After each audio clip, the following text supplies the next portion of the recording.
Bonjour et bienvenue à s'entraîner chez vous. Aujourd'hui, on va parler de qu'est-ce qui se passe quand je fais un coup en montée. Donc on a vu la théorie de qu'est-ce que je dois faire dans mon mouvement. Maintenant, on va parler du côté tactique, de qu'est-ce qui arrive à mon club et finalement, qu'est-ce que ça a comme impact sur ma sélection de club quand je suis en train de jouer sur le parcours. Donc, je suis toujours avec mon fer neuf. Là, je suis à plat. Maintenant, je suis dans un coup en montée. Donc, qu'est-ce qui se passe? La phase de club, là, du coup, elle s'ouvre.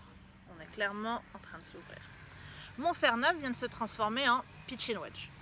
Donc déjà, premier impact, ma balle, elle va voler beaucoup plus qu'avec mon fer neuf. Donc je vais avoir une portée de balle qui va être supérieure.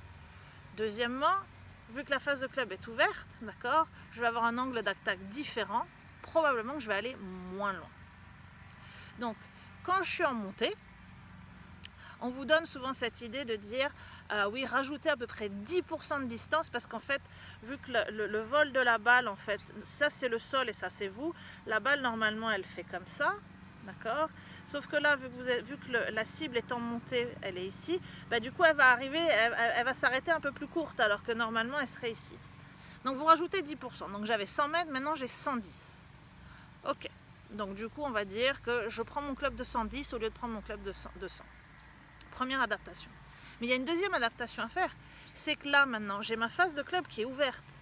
Donc mon club pour 110, je vais dire que c'était un fer neuf, ça marche pas parce qu'en fait quand je vais me mettre à l'adresse, mon fer neuf il va se transformer en pitch and wedge.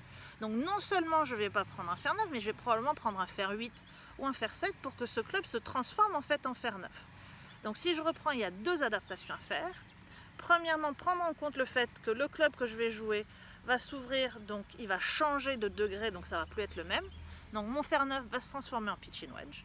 Et deuxièmement, le fait qu'avec l'élévation, ma trajectoire en fait va être coupée court plus tôt. Donc il faut que je rajoute 10%. Donc j'ai double adaptation à faire. La distance qui change et l'ouverture de club qui fait que ce n'est plus le même club. Donc une situation où à 100 mètres, j'aurais pris un pitch and wedge, ben là je vais prendre un fer 8. Je vais faire un plein coup et ça va arriver jusqu'à mon objectif parce que j'aurai pris ces deux facteurs en compte. Le changement d'ouverture de la phase de club et le fait que la balle en fait va être coupée court dans son vol. Je vous souhaite un bon entraînement et je vous dis à demain.